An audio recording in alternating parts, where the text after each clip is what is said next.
ku tetap percaya kepadamu. Ketika badai hidup menerpa, ku taruh harapku kepadamu. Ketika kenyataan berbeda, ku tetap percaya kepadamu. Engkau penolongku, penjagaku, Engkau pengharapan di hidupku. Engkau yang ku perlu, oh Yesusku. Segala pujian bagimu.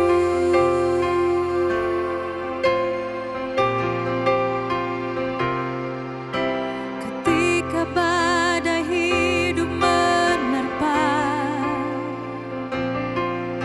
ku taruh harapku kepadamu. Ketika kenyataan berbeda, ku tetap percaya kepadamu. Engkau penolongku, penjagaku, Engkau pengharapan di hidupku. Engkau yang ku perlu, oh Yesusku. Segala pujian bagimu. Engkau penolongku, penjagaku, Engkau pengharapan di hidupku. Engkau yang ku perlu, oh Yesusku. Segala pujian bagimu. Segala pujian bagimu. Segala pujian bagimu.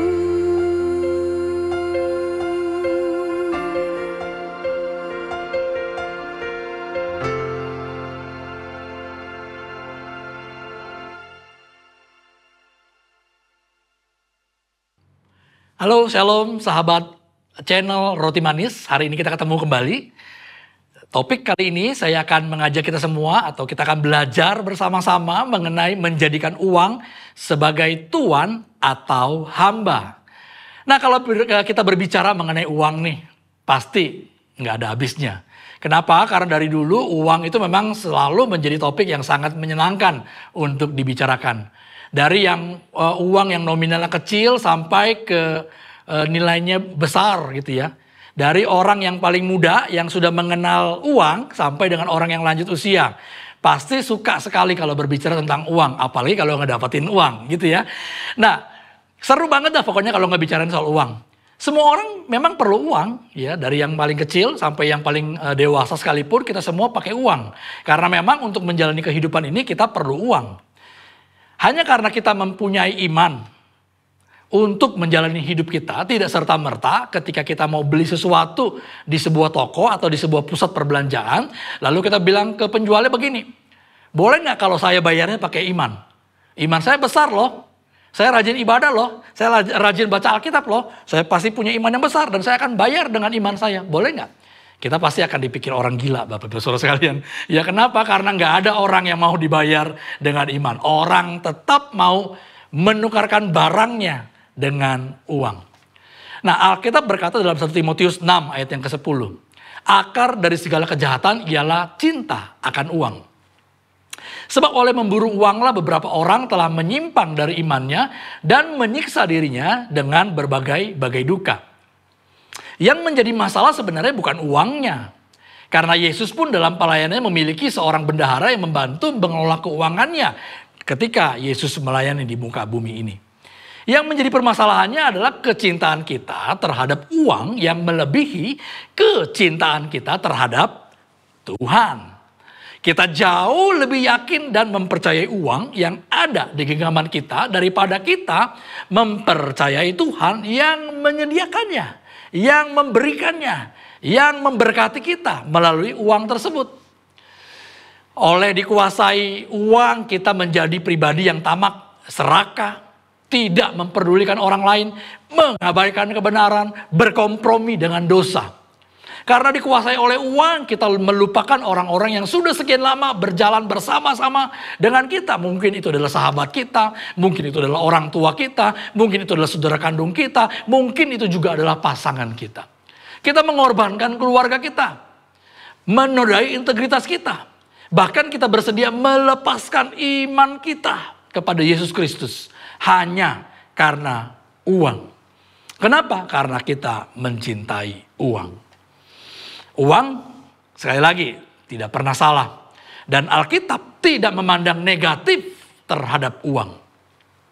Karena uang juga adalah salah satu berkat yang Tuhan berikan kepada kita untuk kita dapat memuliakannya. Untuk kita dapat menjadi berkat buat sesama kita. Untuk kita bisa jadi berkat buat pelayanan orang lain. Untuk kita bisa memberikan, menyokong, menyumbang, memberikan sumbangsi kepada rumah Tuhan. Jadi sebenarnya duka seperti apa sih yang dapat diakibatkan ketika kita memiliki sikap kecintaan akan uang? Yang pertama, Pengkhotbah pasal 5 ayat yang ke-9 berkata begini.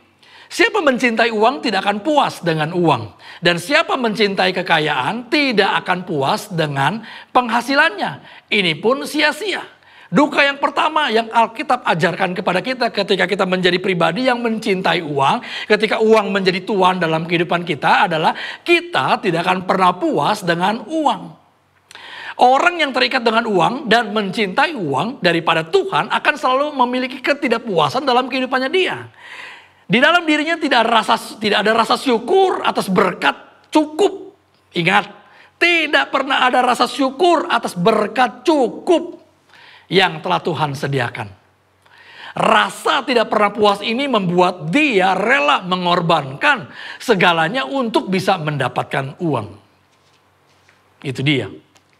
Nah, duka yang kedua atau bukti yang bisa terjadi, duka yang bisa kita alami ketika uang menjadi tuan dalam kehidupan kita adalah semakin bertambahnya uang dan harta, semakin bertambah pula pengeluarannya.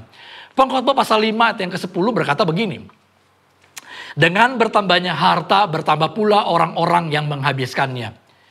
Karena hatinya dipenuhi dengan keserakahan dan kecintaan akan uang. Keinginan yang konsumtif juga menjadi semakin tinggi. Sudah beli ini, sudah beli itu, ingin beli itu lagi, ingin beli ini lagi. Sudah punya ini, sudah punya itu, pengen punya ini, pengen punya itu lagi. Jadi semua ingin dibeli dan semua ingin dimiliki. Kenapa? Karena gak pernah ada rasa puas. Jadi jangan pernah berpikir bahwa ini enak dong, kita akan beli ini terus. Enggak. Justru ini akan mendatangkan rasa duka. Kok kosong ya hidup kita ya. Kok rasanya kok kita selalu menghambur-hamburkan uang, menghabis-habiskan uang untuk kita bisa dapatkan sesuatu yang tidak akan pernah ada rasa puas di dalamnya. Yang ketiga, ketika uang berkuasa atas hidup kita, duka ini akan terjadi dalam kehidupan kita. Yaitu semakin banyak uang, semakin banyak kekhawatiran. Pengkhotbah pasal 5 ayat yang ke-11 bagian B bilang begini. Tetapi kekenyangan orang kaya sekali-kali tidak membiarkan dia tidur. Punya uang bisa beli barang-barang yang mewah, bisa beli kendaraan yang keren, yang bagus, bisa beli barang-barang yang branded, bisa dikelilingi oleh orang-orang yang hebat. Tapi hidupnya gak pernah punya ketenangan, di dalam dirinya selalu punya kekhawatiran. Mau tidur susah, mikirin terus, aduh ini project yang ini bisa hilang gak ya, bisa saya dapetin gak ya, aduh saya mesti suap siapa lagi ya supaya saya bisa dapetin ini, supaya saya bisa mengamankan project ini, aduh saya bisa sewa auditor yang hebat seperti apa ya, yang bisa menjaga keuangan saya. Saya takut sekali nih kalau seandainya akunting saya, finance saya ini melakukan hal-hal yang curang di perusahaan saya. Waduh, pusing sekali. Aduh, nanti deposito, nanti bunganya, aduh nanti nilai inflasi ini akan bikin harta saya makin nyusut apa enggak ya. Jadi semakin banyak hal yang kita pikirkan, semakin banyak kita khawatir. Teman-teman sekalian. Lalu yang keempat, ketika seseorang menempatkan uang menjadi tuan dalam kehidupannya dia, maka duka ini akan terjadi. Yaitu semakin banyak uang, semakin banyak pula yang akan kita tinggalkan. Betul ya? Makin banyak dapat uang nih, kita kerja cari uang, kumpulin, kita berusaha, kita lakukan ini, tembak sana, tembak sini, lakukan berbagai banyak cara. Uang terkumpul dengan banyak, pundi-pundi melimpah ruah. Kemudian yang terjadi apa? Timbul rasa di hati kita bahwa kita nggak bisa bawa itu suatu saat nanti. Kita jadi punya perasaan yang sedih. Semakin banyak yang kita akan tinggalkan, semakin besar pula kesedihan yang ada. Semakin kita tidak rela untuk meninggalkan kehidupan ini. Hati kita nyangkut di sana. Nah, keadaan duka seperti ini menunjukkan bahwa uang sudah berkuasa atas kehidupan kita. Jadi sebaliknya ketika uang menjadi hamba, itu kalau uang jadi tuan. Ketika uang menjadi hamba, uang tidak akan pernah berkuasa untuk mendikte kita. Apa yang harus kita kerjakan? Nggak akan pernah. Kitalah yang menentukan batas bagi uang, bukan uang yang menentukan batas bagi kita. Kitalah yang akan menentukan mana yang perlu dibeli dan mana yang nggak perlu dibeli. Kenapa? Karena memang kita tidak mengizinkan uang untuk menguasai diri kita. Jadi kita mengatur dengan sebaik-baiknya. Oh ini tidak perlu, oh ini sia-sia, oh saya nggak pakai barang seperti ini, oh saya baru beli. Oh saya tidak mau hati saya dipikat oleh segala keinginan-keinginan mata. Nafsu-nafsu materi yang ada. Saya perlu batasi.